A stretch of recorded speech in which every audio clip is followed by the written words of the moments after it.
చేసావో నాకు తెలుసు. నాకు ముందే కాదు వెనక్కి కూడా కళ్ళున్నాయి. మీకు ముందు వెనకే కాదు నెత్తి మీద కూడా కళ్ళున్నాయని నాకు తెలుసు.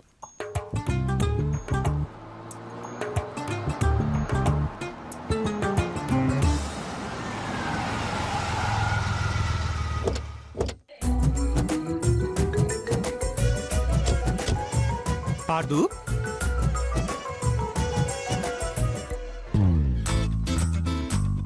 వరు, అదేంటి కనీసం మాట వరుసకైనా చెప్పకుండా వచ్చేశారు? చెప్పే అవకాశం ఇవ్వలేదక్క మా ఆయన. ఏరా, అందరికన్నా ముందు రావాలని చెప్పి నేను ప్లాన్ చేసుకుంటే నాకన్నా ముందు రావాలని చెప్పి నువ్వు ప్లాన్ చేసుకున్నావా? మావగారి దగ్గర మార్కులు కొట్టేద్దామనే ఇన్ని తెలివితేటలు ఎక్కడ నేర్చుకున్నారు నువ్వు? నీ దగ్గరే నేర్చుకున్నానులే. బయటే ఉన్నారేంటి? లోపలికి ఇంకా వెళ్ళలేదా? లోపలికి వెళ్ళొచ్చామక్క.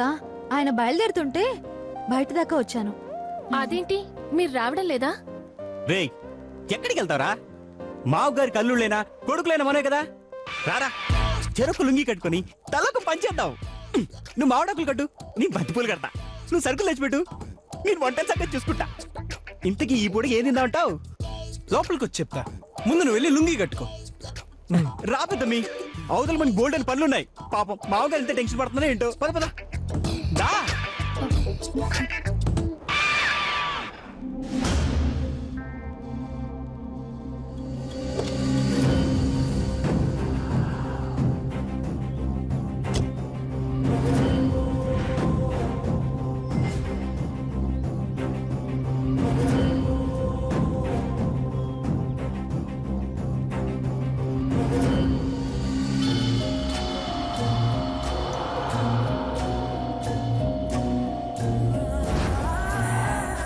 ఏంటి, డైజెస్ట్ కాలేదా?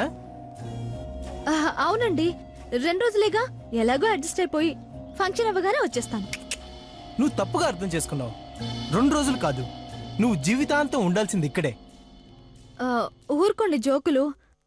ఇంకా విడాకులే రాలేదు కదా, అప్పుడే విడిగా ఉందామంటే ఎలా ఒప్పుకుంటానండి? నువ్వు ఒప్పుకున్నా ఒప్పుకోకపోయినా నిన్ను నా ఇంటికి మళ్ళీ రానిచ్చే ఛాన్సే లేదు.